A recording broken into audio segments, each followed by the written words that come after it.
तो जय हिंद प्यारे बच्चों, स्वागत है आप सभी का एक बार फिर से मेरे YouTube चैनल पर। और देखिए आज की जो क्लास होने वाली है आपकी ये प्रैक्टिस सेट नंबर 1 है, जिसके अंदर हम देखिए 10 या 15 क्वेश्चन करने वाले हैं, जो आपकी क्लास जो आपका पेपर होने वाला है यूपी पुलिस का, उसके लिए काफ़ी इंपॉर्टेंट है।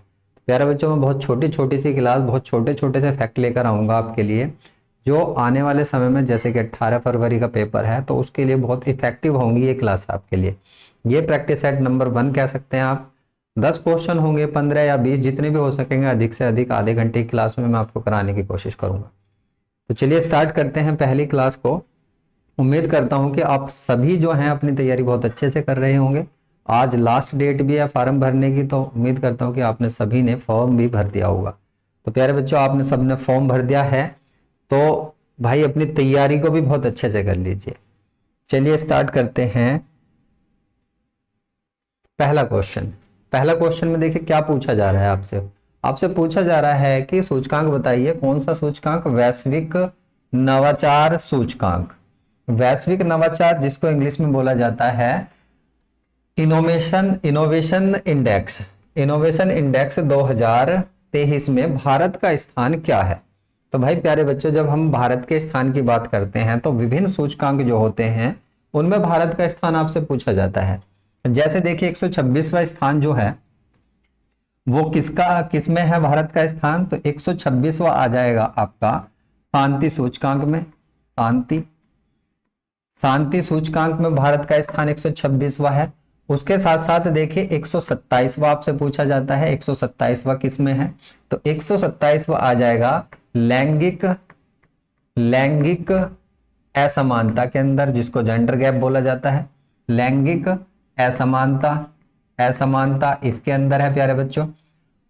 80वां स्थान पूछेगा तो आपने हाल ही में 2-3 दिन पहले देखा होगा कि पासपोर्ट इंडेक्स जारी किया गया है। पासपोर्ट जो इंडेक्स है उसके अंदर भारत का स्थान जो है वो 80वां है। पासपोर्ट इंडेक्स के अंदर भारत का स्थान कितना है? तो 80वां है। यदि इसमें प्रथम स्थान पूछे, क्योंकि यहां पर प्रथम स्थान पूछ लिया जाता है, तो इसके अंदर जो है सिंगापुर का स्थान जो है प्रथम है। उसके साथ साथ जो संयुक्त रूप से इसके साथ है वो आ जाएगा जापान, जिसका सबसे शक्तिशाली सिंगापुर और जापान का सबसे शक्तिशाली जो है पासपोर्ट माना जाता है। 111वें स्थान की बात करें, जो 111वां स्थान है, देखिए 111वां स्थान आ जाएगा भुखमरी इंडेक्स में। भुखमरी इंडेक्स यानी कि हंगर इंडेक्स में भारत का रैंक क्या है? 111वीं है भुखमरी सूचकांक के अंदर। सूचकांक यदि पूछता है कि कौन सा स्थान है भारत का, तो ये आ जाएगा भाई 111वां। तो इस क्वेश्चन का आंसर होगा 40वें स्थान पर है इनोवेशन इंडेक्स में भारत। चलिए नेक्स्ट की बात करते हैं। दूसरा, मोतीलाल नेहरू बाल संग्रहालय। आपसे पूछा जाए कि मोतीलाल नेहरू जो बाल संग्रहालय है वो उत्तर प्रदेश के किस जिले में या किस जगह पर है? तो आपसे पूछा जाता है भाई प्यारे बच्चों कि कहां पर है मोतीलाल बाल संग्रहालय। तो ये आ जाएगा भाई प्यारे बच्चों लखनऊ के अंदर। लखनऊ में बताया गया है, लखनऊ में है आपका मोतीलाल नेहरू बाल संग्रहालय। जब हम कन्नौज की बात करते हैं तो कन्नौज के अंदर आ जाएगा पुरातात्विक पुरातात्विक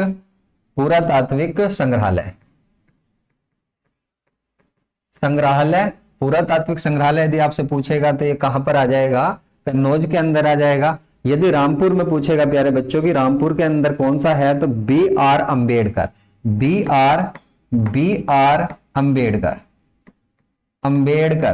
ये संग्रहालय कहां मिलेगा? बी आर अंबेडकर संग्रहालय रामपुर के अंदर है। वाराणसी का और याद कर लेना प्यारे बच्चों, यदि किसी को पता है तो कमेंट बॉक्स में जरूर बता दे कि भाई वाराणसी के अंदर कौन सा संग्रहालय है। तो यहां पर मिलती है लाल बहादुर स्मृति संग्रहालय। लाल बहादुर स्मृति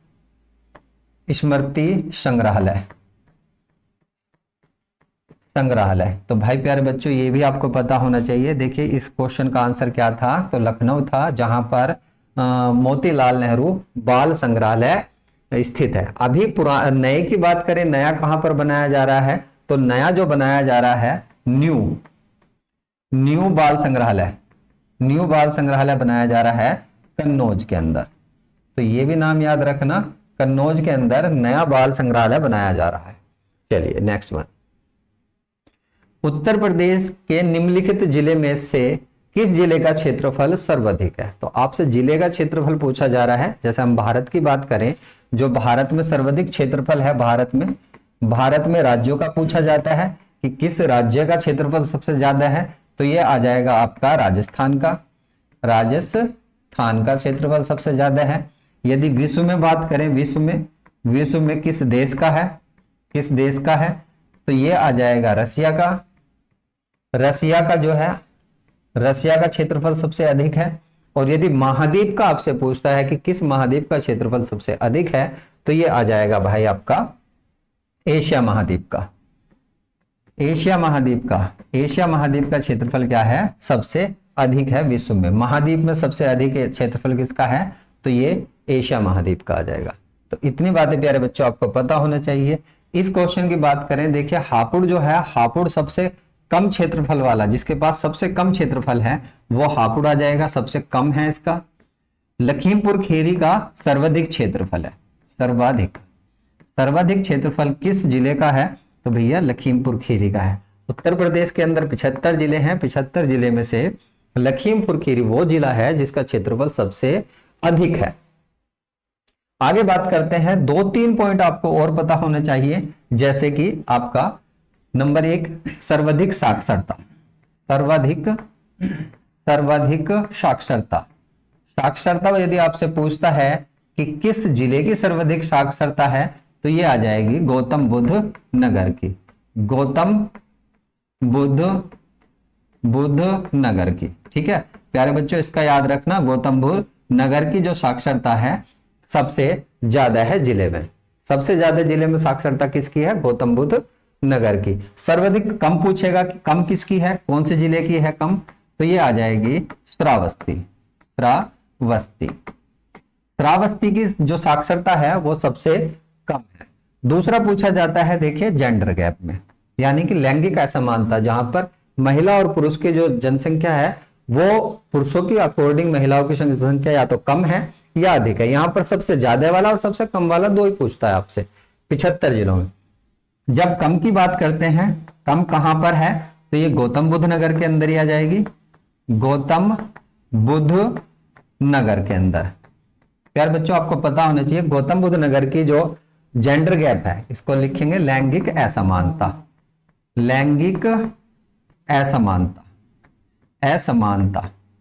किस जिले की है, तो देखिए यहां पर आ जाएगी। कम पूछेगा तो गौतम बुद्ध नगर की है, और सर्वाधिक पूछेगा सर्वाधिक जो आ जाएगी, सर्वाधिक आ जाएगी भाई आपकी जौनपुर की। सर्वाधिक किसकी है, तो जौनपुर की है, जौनपुर की कितनी है, तो 1024 है भाई। 1024 महिलाएं हैं, और देखिए यहां पर 1000 पुरुष है। तो ये चीजें पता होनी चाहिए प्यारे बच्चों आपको। उसके बाद पूछ लेता है जनसंख्या घनत्व। यहां पर जनसंख्या घनत्व भी 3 ही पॉइंट है, बहुत इंपॉर्टेंट है, जनसंख्या से यहां से क्वेश्चन बनाता है। यहां पर आ जाएगा तीसरा पॉइंट, जनसंख्या घनत्व।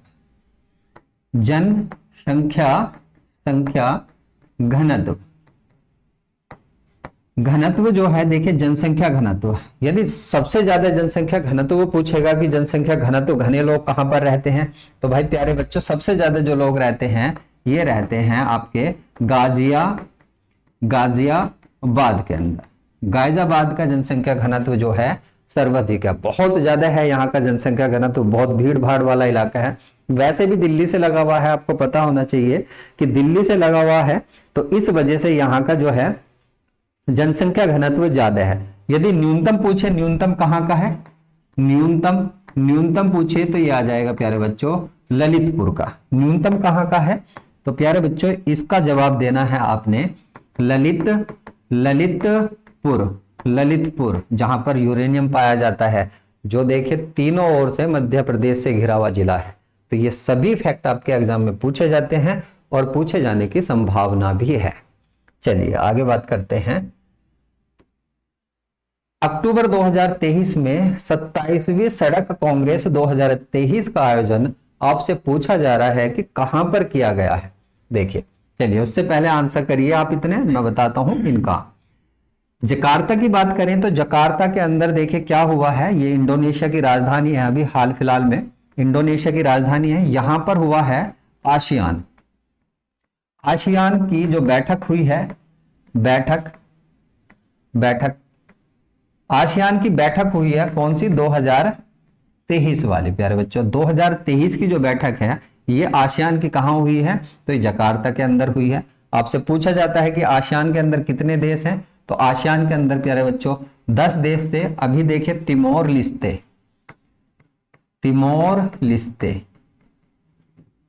लिस्ते, ये जो है देखिए अभी हाल ही में इसका नया मेंबर बना है, तो अब इसके अंदर हो चुके हैं 11 देश, यानी कि अभी इसके अंदर कितने देश मिलेंगे, तो 11 देश है। दक्षिण अफ्रीका की बात करें तो देखिए यहां पर हुआ है ब्रिक्स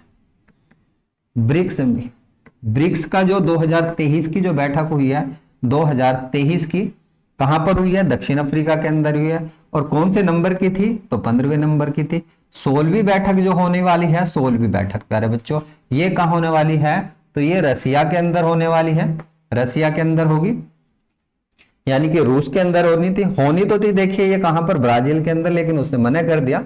अभी ये कहां पर होगी, तो ये होने वाली है भाई प्यारे बच्चों रसिया के अंदर। बेंगलोर की बात करें तो यहां पर विश्व कॉफी कांग्रेस, विश्व कॉफी कांग्रेस जो है ये इसका आयोजन किया गया। इसका आयोजन कहां पर किया गया आपसे पूछे प्यारे बच्चों, तो ये आ जाएगा बेंगलोर के अंदर। इतने फैक्ट तो कम से कम आपको पता ही होने चाहिए, सभी क्वेश्चन आपके लिए इंपॉर्टेंट है, पूछा भी जाता है। ब्रिक्स की बात करें तो देखिए ब्रिक्स के अंदर हाल ही में जो देखे 5 देश जुड़े हैं, 5 देश इंपॉर्टेंट है, आपसे पूछा जा सकता है। दूसरा G20 2023 की बैठक भारत के अंदर हुई थी, 2023 किसकी, G20 की 2023 की बैठक भारत के अंदर थी, 2023 वाली भारत ने इसकी अध्यक्षता करी थी। अभी 2024 की जो है अध्यक्षता कौन कर रहा है, तो 2024 की जो अध्यक्षता कर रहा है इस समय ये ब्राजील कर रहा है, ब्राजील। तो ब्राजील का नाम याद रखना प्यारे बच्चों, ब्राजील में हो रही है इस बार 2024 की अध्यक्षता ब्राजील। और इसके साथ साथ G20 जो है देखिए इसका नया मेंबर बना है, नया मेंबर भी आपको पता होना चाहिए, अफ्रीकन यूनियन, अफ्रीकन AU करके आप लिखोगे इसको, अफ्रीकन यूनियन जो है ये नया सदस्य बना है। अभी इसको बोला जा रहा है G20+1 के नाम से जाना जा रहा है, G20+1। अब देखिए इसके अंदर 2 ग्रुप जुड़ चुके हैं G20 के अंदर। पहले क्या था, G20 को पहले जाना जाता था 19+1 EU के नाम से, यूरोपीय यूनियन जुड़ा हुआ था। अब प्लस इसके साथ आप एक और कर लीजिए AU, अफ्रीकन यूनियन, यूरोपीय यूनियन, और 19 देश ऐसे हैं जो G20 के सदस्य देश हैं। चलिए आगे की बात करते हैं, महर्षि वाल्मीकि आश्रम। जल्दी से प्यारे बच्चों इसका आंसर करिए कि महर्षि वाल्मीकि आश्रम कहां पर है। महर्षि वाल्मीकि आश्रम की बात करेंगे तो ये आ जाएगा विठुर के अंदर, विठुर में है। और विठुर कहां पर पड़ेगा आपका, ये पड़ेगा भैया चित्रकूट के अंदर, चित्रकूट के अंदर पड़ने वाला है, चित्रकूट। कानपुर की बात करें तो कानपुर में आपका देखिए, कानपुर में बहुत इंपॉर्टेंट मंदिर है। कानपुर में कौन सा मंदिर है, तो कानपुर में आपको पता होना चाहिए कि कानपुर में कौन सा मंदिर है। कौन बच्चा इसका कमेंट में आंसर करेगा, जल्दी से बताइए। भीतरी गांव का मंदिर, भीतरी गांव का मंदिर इंपॉर्टेंट मंदिर है। भीतरी गांव का मंदिर जो है देखिए, भीतरी गांव का मंदिर यदि आपसे पूछता है कि कहां पर है मंदिर, तो ये कहां पर आ जाएगा, ये आ जाएगा कानपुर के अंदर। कल्पी की बात करें, कल्पी कहां पर है, तो कल्पी के अंदर कौन सा मंदिर मिलने वाला है आपको, कल्पी के अंदर मिलने वाला है देखियो 84 गुंबद, 84 गुंबद श्रावस्ती से और पूछा जाता है एक मंदिर, काफी इंपॉर्टेंट मंदिर है जो श्रावस्ती से पूछा जाता है, चाइना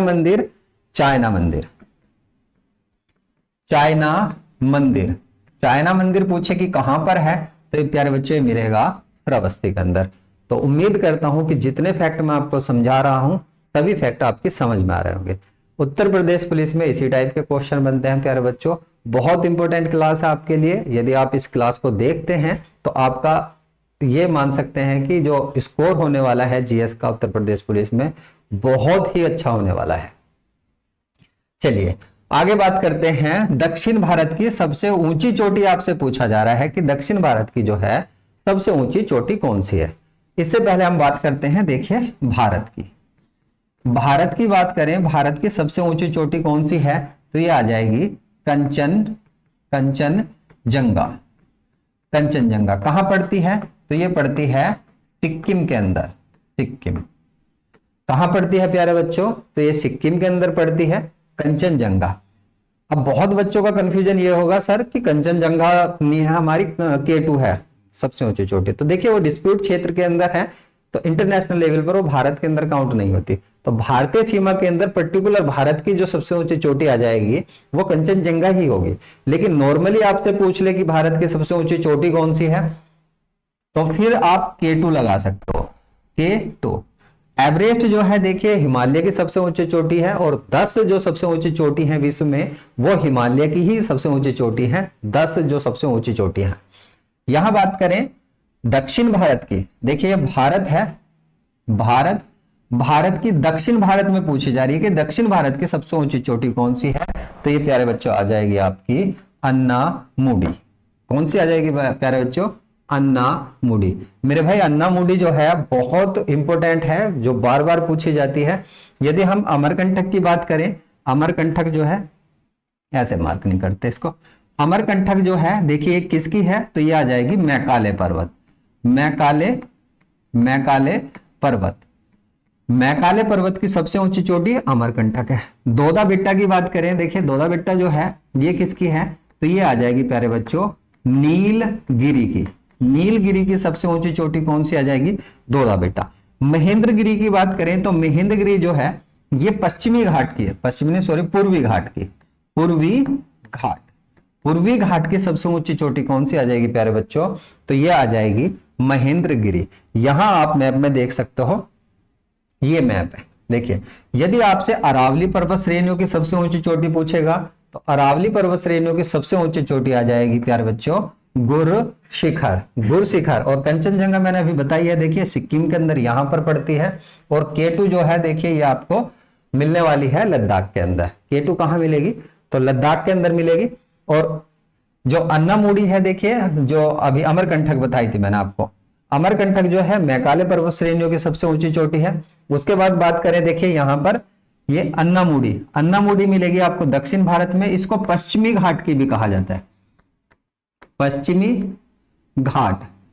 पश्चिमी घाट की सबसे ऊंची चोटी भी कहा जाता है। और पूर्वी घाट की पूछेगा तो पूर्वी घाट की अभी मैंने बताया ही है आपको प्यारे बच्चों।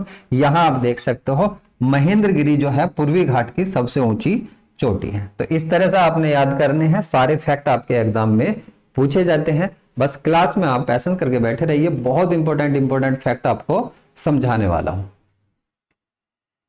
चलिए आगे बात करते हैं। नवंबर 2023 में भारतीय मूल की स्वास्थ्य कार्यकर्ती हैं जो महिला हैं, देखिए थनले चीमी जो है, इनको किस देश का सबसे बड़े श्रम समूह जिसका नाम है नेशनल ट्रेड्स यूनियन कांग्रेस, इसका अध्यक्ष चुना गया है। तो भैया इसका अध्यक्ष जो चुना गया है इन्हें, ये आ जाएगा बी और ये आ जाएगा सी।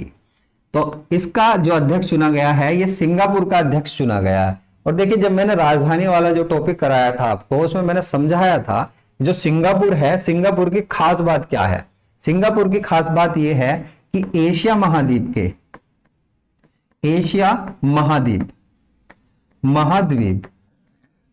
महाद्वीप में जो भूमध्य रेखा पर सबसे नजदीक की राजधानी जो है, सबसे नजदीक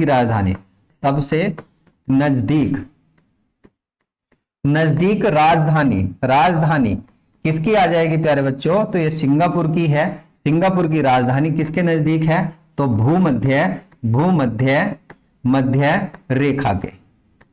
भूमध्य रेखा के सबसे नजदीक राजधानी कौन सी आ जाएगी, सिंगापुर आ जाएगी। दूसरा यहां पर क्या है, यहां पर आपको मिलेगी जो खुली अर्थव्यवस्था है। देखिए अर्थव्यवस्था किस किस प्रकार की होती है, मिश्रित अर्थव्यवस्था होती है, उसके साथ साथ समाजवादी अर्थव्यवस्था होती है, पूंजीवादी अर्थव्यवस्था होती है, एक बंद अर्थव्यवस्था होती है, एक खुली अर्थव्यवस्था होती है। तो यहां पर मिलती है खुली अर्थव्यवस्था। अर्थव्यवस्था भारत के अंदर कैसी अर्थव्यवस्था पाई जाती है, तो प्यारे बच्चों भारत के अंदर जो पाई जाती है मिश्रित अर्थव्यवस्था पाई जाती है।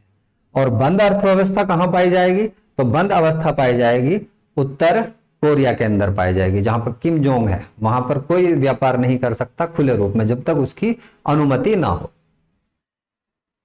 चलिए भाई बच्चों, उत्तर प्रदेश की सर्वाधिक लंबी नहर आपसे पूछा जा रहा है कि सर्वाधिक लंबी नहर कौन सी है। देखिए निचली गंगा की बात करते हैं। निचली गंगा जो है इसको जब खोदा गया था 1878 ईस्वी में खोदा गया था। और ये कहां मिलेगी, ये तो नरोरा से मिलेगी। नरोरा, नरोरा। और नरोरा जो है देखिए कहां पर पड़ता है, तो ये पड़ता है बुलंदशहर। बुलंदशहर, बुलंदशहर में पड़ता है। और एकमात्र नरोरा जो है यूपी का एकमात्र क्या है, परमाणु संयंत्र है प्यारे बच्चों। एकमात्र परमाणु संयंत्र आपसे पूछता है उत्तर प्रदेश का कौन सा है, तो ये प्यारे बच्चों आ जाएगा नरोरा। नरोरा होगा उत्तर प्रदेश का। ठीक है। शारदा नहर की बात करें, जो शारदा नहर का जो बनना स्टार्ट हुआ था, तो ये जो बननी हुई थी 1920 ईस्वी से 1928 ईस्वी तक बनी थी। 1928 ईस्वी तक। और देखिए ये कहां से निकलकर चलती है, तो ये चलती है बनवासा से निकलती है। और बिल्कुल ये मान लीजिए कि बिल्कुल नेपाल के बॉर्डर से निकलकर चलती है। और यही जो है उत्तर प्रदेश की सबसे लंबी नहर भी है। लगभग कितनी आ जाएगी, 350 किलोमीटर प्लस में आ जाएगी। तो यही क्या है, उत्तर प्रदेश की सबसे लंबी नहर है। घाघरा की बात करें, नहर को नहीं पढ़ेंगे हम यहाँ पर नदी पढ़ते हैं। ये कहां से निकलती है, तो मान सरोवर झील के पास से निकलती है। झील के पास से। केन की भी नहर की बात नहीं करेंगे हम यहाँ पर। केन नदी, केन प्लस बेतवा नदी की बात करेंगे प्यारे बच्चों। और केन बेतवा जो लिंक प्रोजेक्ट है, लिंक प्रोजेक्ट ये किन दो राज्यों के बीच है, तो ये एमपी प्लस यूपी आ जाएगा प्यारे बच्चों। मध्य प्रदेश और उत्तर प्रदेश का पिछले साल इसको अप्रूवल दिया गया था, केन बेतवा लिंक प्रोजेक्ट। इन दोनों नदियों को आपस में जोड़ा जाएगा, इनके पानी के जो फ्लो है उसको आपस में जोड़ा जाएगा। चलिए भाई प्यारे बच्चों, आगे बात करते हैं। सितंबर 2023 में किस राज्य में मुख्यमंत्री लाडली बहना आवास योजना, कौन सी योजना पूछी जा रही है प्यारे बच्चों आपसे, लाडली बहना आवास योजना पूछी जा रही है। उत्तर प्रदेश की बात करें तो उत्तर प्रदेश की कुछ योजनाएं आपके लिए इंपॉर्टेंट है। हर बच्चे के लिए हर अधिकार, प्रत्येक अधिकार किसके लिए होगा, हर बच्चे के लिए होगा। यह योजना किसने निकाली है, उत्तर प्रदेश सरकार ने निकाली है। हर घर सौर अभियान, आपको पता ही होगा 2015 से भारत ने जो है अंतरराष्ट्रीय सोलर अलायंस का गठन किया था, जिसका हेडक्वार्टर आपको मिलने वाला है कहां पर, ISA का हेडक्वार्टर। पूछता है हेडक्वार्टर कि हेडक्वार्टर जो है प्रमुख संगठन और उनके हेडक्वार्टर बताइए कहां पर है। तो अंतरराष्ट्रीय सोलर अलायंस का हेडक्वार्टर गुरुग्राम के अंदर है। गुरुग्राम यानी कि हरियाणा के अंदर है। हरियाणा के अंदर मिलेगा इसका हेडक्वार्टर, गुरुग्राम के अंदर। हर घर सौर अभियान यानी कि जो नवीनीकरण ऊर्जा है उसको बढ़ावा देने के लिए क्या किया जा रहा है, हर घर सौर अभियान चलाया जा रहा है। पॉलिटेक्निकल चलो अभियान, स्किल प्रोवाइड करने के लिए उत्तर प्रदेश के जो युवा है उन्हें स्किल प्रोवाइड करने के लिए पॉलिटेक्निकल चलो अभियान चलाया जा रहा है। और ये वेरी वेरी इंपॉर्टेंट है, वेरी वेरी इंपॉर्टेंट। ये योजना लॉक कर लेना, हो सकता है आपके एग्जाम में पूछी जाए। बाल श्रमिक विधा योजना, बाल श्रमिक विधा योजना किसके लिए है, तो भाई वे श्रमिक बच्चे जो किसी काम में लगे हुए हैं, या वे बच्चे जो अनाथ हो चुके हैं, तो उन्हें क्या किया जाएगा, उन्हें 1 से लेकर 12th क्लास तक की शिक्षा प्रोवाइड की जाएगी या शिक्षा को बढ़ावा देने के लिए योजनाएं हैं कि वे भी पढ़ सके, काम के साथ साथ शिक्षा भी प्राप्त कर सके। बहुत इंपॉर्टेंट है। स्कूल चलो, ये पिछले साल की योजना है, ये मैंने इसलिए रखी है क्योंकि ये कहां से स्टार्ट की गई थी, ये श्रावस्ती से स्टार्ट की गई थी, क्योंकि श्रावस्ती जो है देखिए इसका जो लिटरेसी रेट है वो सबसे कम है, इसलिए यहां से स्टार्ट की गई थी श्रावस्ती से स्कूल चलो अभियान। इस क्वेश्चन का आंसर होगा देखिए मध्य प्रदेश।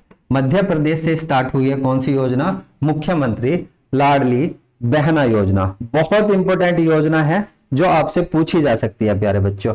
आगे बात करें, एक योजना और आपने रटनी है जिसका नाम है मेरा गांव मेरी धरोहर। मेरा गांव मेरी धरोहर, मेरा गांव मेरी धरोहर, धरोहर मेरी धरोहर किसकी योजना है, तो ये भैया संस्कृत मंत्रालय की योजना है।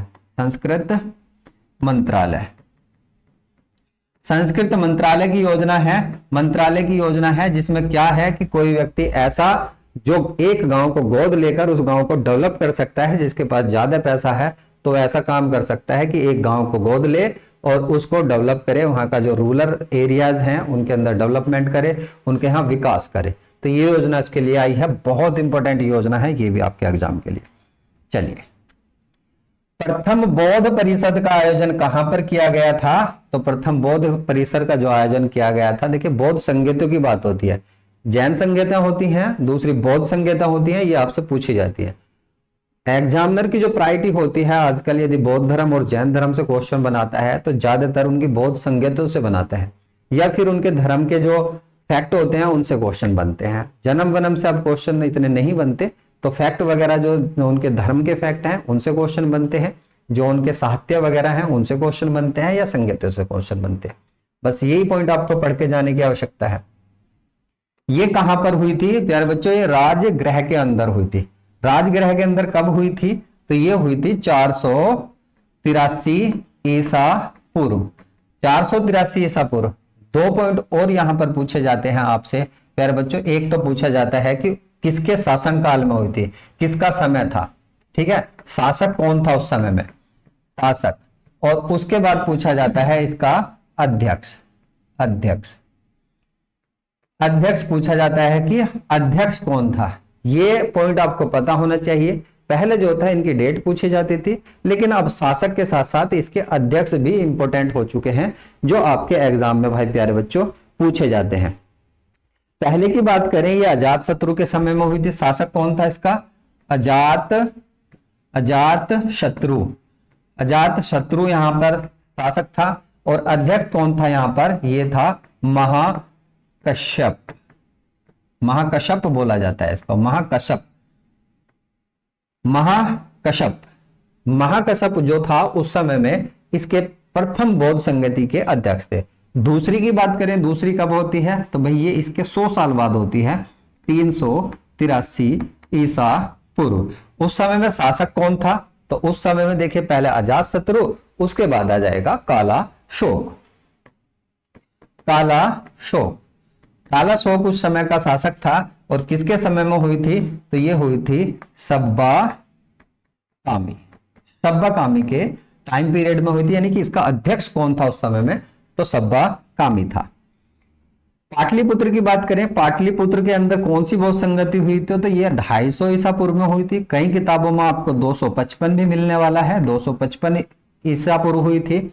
और शासक कौन था, तो उस समय बहुत महान शासक इतिहास का, जिसका नाम है अशोक महान के समय में हुई थी। यदि आपसे इसके अध्यक्ष पूछे, क्योंकि अध्यक्ष भी आपसे पूछा जाता है, ये इंपॉर्टेंट है, मोगलीपुत्र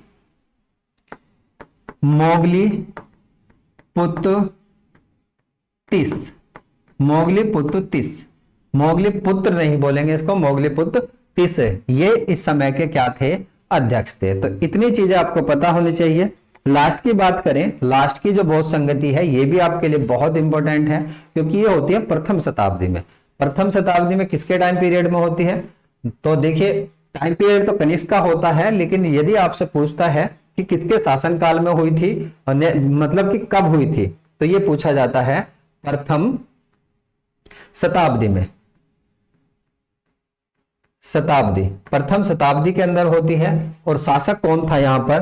तो प्यारे बच्चों यहाँ पर जो शासक था ये था प्यारे बच्चों कनिष्क।